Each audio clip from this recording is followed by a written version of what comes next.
இஸ்ரேலின் மீது கொத்துக்குண்டுகளை வீச ஈரான் ஆரம்பிச்சிட்டாங்கன்றத போன பதிவுகளில் பார்த்துருப்போம். இதோட தொடர்ச்சியா இன்னும் நிறைய நிகழ்வுகள் நடந்துட்டு இருக்கு. குறிப்பா ஈரான்ல இருக்கக்கூடிய மினாப் நகரத்துல ஒரு பள்ளியின் மீது தாக்குதல் நடத்தப்பட்டதுல 140க்கும் அதிகமான குழந்தைகள் இறந்தாங்கன்ற செய்தி மிகப்பெரிய ஒரு பேசு பொருளா மாறிச்சு. உலக அளவுல நிறைய நபர்கள் இதற்கான கண்டனங்களை தெரிவிச்சிருந்தாங்க. இப்போ அதை நடத்தினது யாருன்னு சொல்லக்கூடிய சில தகவல்களை ஈரான் வெளியிட்டிருக்காங்க. அமெரிக்காவோட பிரெசிஷன் ஸ்ட்ரைக் ட்ரோன்ஸ் தான் இந்த ஒரு தாக்குதலை நடத்தினதா அங்க இருக்கக்கூடிய சில உதிரி பாகங்கள் இது எல்லாத்தையுமே எவிடன்ஸா வச்சு சொல்லியிருக்காங்க. பேரலா உக்ரைன்ல பார்த்தோன்னா ஹங்கேரிக்கும் உக்ரைனுக்கும் நடுவில் ஒரு வார்த்தை போரானது ஒரு கிட்டத்தட்ட நேரடி மோதலாக மாறக்கூடிய ஒரு சூழ்நிலை உருவாகி இருக்கு. ஹங்கேரி உக்ரைனோட ஒரு முக்கியமான உளவுத்துறை அதிகாரியை இப்போ அரெஸ்ட் பண்ணதா சொல்லியிருக்காங்க. ஸோ இது எல்லாத்தையுமே இந்த ஒரு பதிவில் பார்த்துலாம். வாங்க வீடியோக்குள்ள போயிடலாம். நான் உங்களை இருக்கேன் தம்பிக் டிபி ட்ரெண்டிங்ஸ்.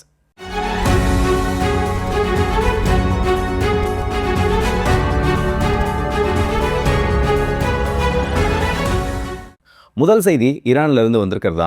ஈரானுக்குள்ள தாக்குதல் நடத்தக்கூடிய அந்த விகிதம் ரொம்ப அதிகமாக மாறிட்டு. தெஹ்ரான்ல இன்னைக்கு ஒரு நாள்ல மட்டுமே 29க்கும் அதிகமான இடங்கள்ல தாக்குதல் நடந்திருக்கு. அதாவது காலையில இருந்து ஈவினிங் வரைக்கும் இந்த ஒரு டைம் பீரியட்ல மட்டுமே 29க்கும் அதிகமான இடங்கள்ல தாக்குதல் நடந்திருக்கு. ஒரு தலைநகரத்தின் மீது போர் அல்லாத சூழல்ல எதிரி நாட்டு விமானப்படைகள் தாக்குதல் நடத்தினதுல இது அதிகமான ஒரு சம்பவமாக மாறி இருக்கு.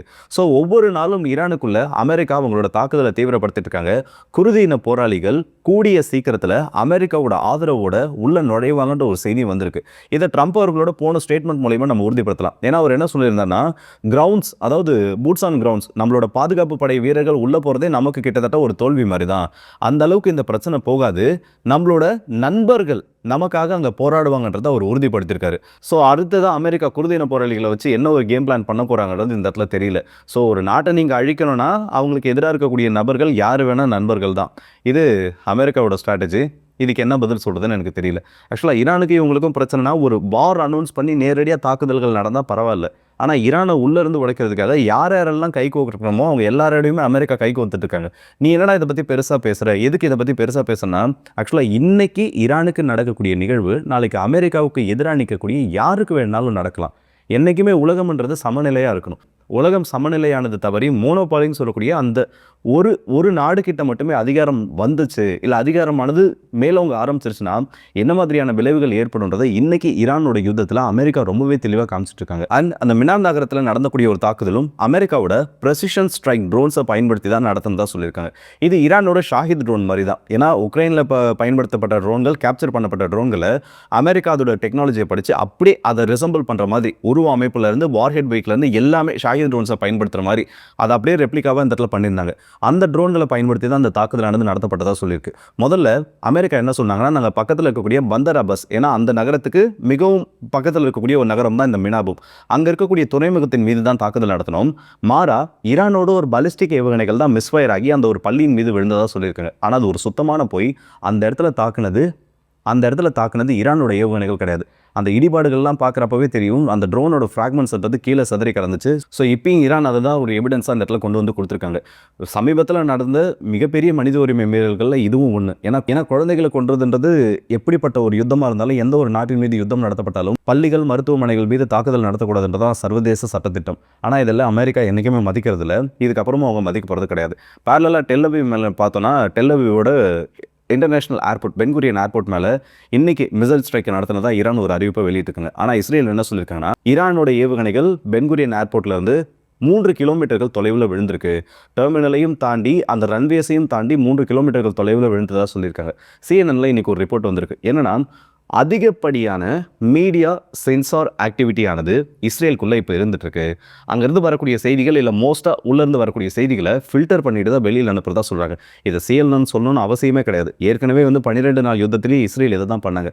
ஆனால் இப்போ இந்த அளவுக்கு செய்திகள் வெளியில் வந்திருக்குன்னா அப்போ இஸ்ரேலுக்கு ஏற்படக்கூடிய பாதிப்புகள் எந்த அளவுக்கு இருக்குன்ற ஒரு கேள்வியும் வெளியில் வந்துட்டுருக்கு.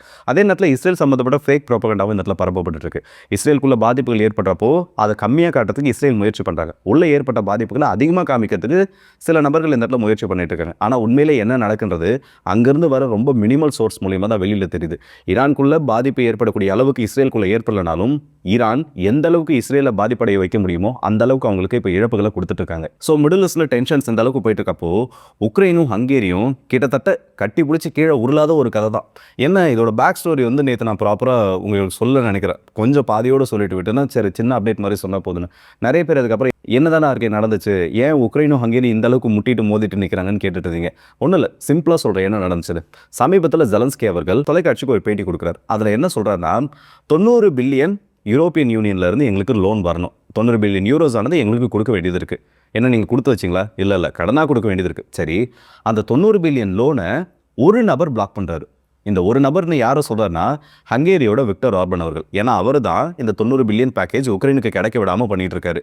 நீ வந்து என்னோட பைப்லைன்லாம் டுஸ்பா பைப்லைன்லாம் அட்டாக் பண்ணுற, நான் எதுக்கு அவனுக்கு லோனை கொடுக்குறான்னு மனுஷன் பிளாக் பண்ணிட்டாரு. ஐரோப்பிய ஒன்றியத்திலேருந்து அந்த லோன் இவங்களுக்கு வரல. இதனால் காண்டான ஜெலன்ஸ்கி என்ன பண்ணிட்டாருன்னா இந்த 90 பில்லியன் லோன் எங்களுக்கு வேணும், இந்த லோன் வந்தால் தான் எங்களோட ஆர்ம்டு ஃபோர்ஸஸ்னால ஆயுதம் ஏந்தி போராட முடியும். ஒருவேளை அந்த ஒரு நபர் அந்த லோனை எங்களுக்கு வரவிடலைன்னா எங்களோட ஆர்ம்டு ஃபோர்ஸஸ்க்கு, என்னோட ராணுவ வீரர்களுக்கு அவரோட அட்ரஸை கொடுப்பேன். அந்த அட்ரஸ்க்கு போயிட்டு அதுக்கப்புறமா என்னோட நாட்டு வீரர்கள் அவர்கிட்ட எப்படி பேசணுமோ பேசிக்குவாங்கன்னுட்டு நக்கலாக ஒரு வார்த்தையை சொல்லிட்டாரு. ஆக்சுவலாக இது ஜஸ்ட் ஒரு சின்ன ஒரு ஸ்டேட்மெண்ட் கிடையாது. இது வந்து ரொம்ப ரொம்ப பெரிய ஒரு விஷயம். நீங்கள் ஒரு பதவியில் இருக்கீங்கன்னா அதுக்கான அந்த டோன்னு ஒன்று இருக்குது. இது உலக அளவில் பெரிய கண்டனங்கள் இதுக்கு வந்தது மட்டும் இல்லாமல் ஐரோப்பிய ஒன்றியமே ஜெலன்ஸ்கிக்கு எதிராக திரும்ப ஆரம்பிச்சிட்டாங்க. எப்படி நீங்கள் வந்து இப்படி ஒரு வார்த்தையை சொல்லலாம்? ஹங்கேரியோட ஆர்பன் அவர்கள் நாட்டோ நாட்டில் ஒரு முக்கியமான மெம்பர் கண்ட்ரி, ஐரோப்பிய ஒன்றியத்தில் ரொம்ப முக்கியமான ஒரு மெம்பர் கண்ட்ரி. ஏன்னா அவங்க தான் ஹப்பு. இவங்கெல்லாம் வந்து வெளியில் தான் வந்து ரஷ்யாவை எதிர்க்க வர மாதிரி ரஷ்யாவுக்கு எதிரான அந்த ஒரு எதிர்ப்பில் இருப்பாங்க. ஆனால் ஹங்கேரியின் மூலிமா ரஷ்யாவோட கேஸ், அதாவது பழியெல்லாம் நீ ஏற்றுக்கோ, வர பணத்தை நம்ம ஆளுக்கு பாதி பிரிச்சுக்கலான்னு ஹங்கேரி இந்த இடத்துல முன்னாடி வந்து ரஷ்யாவோட ஃப்ரெண்டாக காமிச்சிட்டு அங்கேருந்து வரக்கூடிய ரிசோர்ஸை இவங்களாம் ஷேர் பண்ணிப்பாங்க. ஸோ எல்லாருமே வந்து இந்த இடத்துல கூட்டுக்காரன் வாங்கி தான். ஆனால் ஹங்கேரி முன்னாடி நிறுத்திடுவாங்க. எல்லாருமே உக்ரைனுக்கு எதிராக திரும்ப ஆரம்பிச்சிட்டாங்க. இது ஒரு கடத்துக்கு மேலே எப்படி போயிடுச்சுன்னா ஹங்கேரியோட விக்டர் ஆர்பன் அவர்கள் நேற்று உக்ரைனோட பைப்லைன், அந்த டுஸ்பா பைப்லைனில் அந்த க்ரூடை மட்டும் சப்ளை பண்ணலனா என்னோட ஆர்ம்டு ஃபோர்ஸஸை நான் பயன்படுத்துறதுக்கும் தயார், அந்த பைப்லைனில் க்ரூடை வர வைக்கிறதுக்கு என்னோட ராணுவத்தை நான் அனுப்புறதுக்கும் தயார்னு சொல்லிட்டாரு. நேரடியாக இந்த 2 நாடுகளையும் மோதலுக்கிட்ட கொண்டு வந்துருச்சா. இதோட அடுத்த கட்டமாக இப்போ என்ன இருக்குன்னா 3 நாள் தான் டைம்.